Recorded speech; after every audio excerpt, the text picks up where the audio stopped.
The following video has been rated CT. It contains logical questions and critical thinking throughout. Viewer discretion advised. To the mindless followers of the world.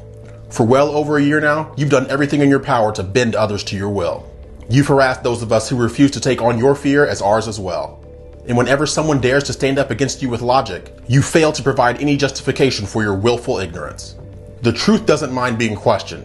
It is lies that don't like to be challenged. So to prove to you just how many lies you've chosen to believe, I have some questions for you.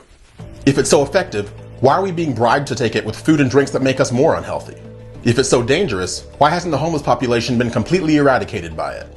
If people are so scared of coming down with it, why aren't they just staying home and leaving the rest of us alone?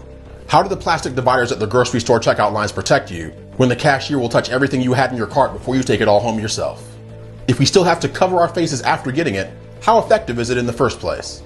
How many times does the CDC have to change their guidance before you realize they have no idea what they're talking about altogether? If public health is worth giving away medicine for free, why aren't medicines being given away for free to treat other illnesses? Why do professional athletes get to have bare faces while playing, breathing, and sweating all over each other, but you have to cover your face if you want to go watch them play in person? Why did the richest people in the world get $1.2 trillion richer in the past year, while those in the working class were either furloughed or laid off altogether? Why is it so important that we cover our faces when we walk into a restaurant, but not important that we keep them covered once we get to our table? What was the reason for one-way lines in grocery stores when we were all breathing the same air the whole time anyway? Who exactly are you protecting by covering your face while driving, alone, in your car? If you're so worried about cross-contamination, why aren't gas pump handles wiped down the way door handles are? Why were small family-owned businesses forced to close, while big box retailers raked in record profits this whole time? If the very air we breathe out is so contagious, why aren't we forced to put face coverings in biohazard containers after use? What purpose do keypad protectors serve when everyone touches the same protector time after time with their bare hands anyway? Why aren't students allowed to share anything in the classroom, but are allowed to play with the same ball during recess? At the doctor's office, why are we forced to cover our faces and sign in on a touchpad, but then get handed a pen by a barehanded receptionist to fill out our paperwork? Explain why fast food drive-thru workers put your bagged food on a tray to hand to you, but have no problem touching our cards or money with their bare hands. How are you protecting yourself by wearing gloves everywhere when you touch your phone and your face with those gloves as well? Why does no one mention that the disposable face coverings are only intended for single use? If health is really the goal, why aren't people encouraged to exercise with the same regularity they are encouraged to do whatever the CDC recommends? How important is covering your face and social distancing when you're the first ones to break social distancing and get in our face to scream at us when we refuse to comply with your draconian mandates?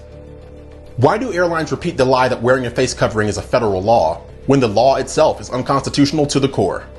If you have to social distance while waiting in line to board your plane, but sit on that plane next to someone else, what's the point of social distancing in the first place? Since face coverings are such a big deal to you, why isn't there one single universally approved face covering required by all establishments?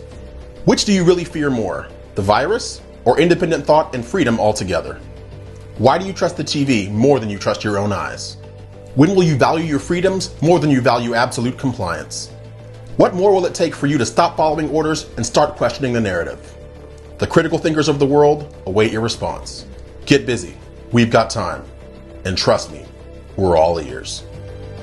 The first revolution is when you change your mind about how you look at things and see that there might be another way to look at it that you have not been shown.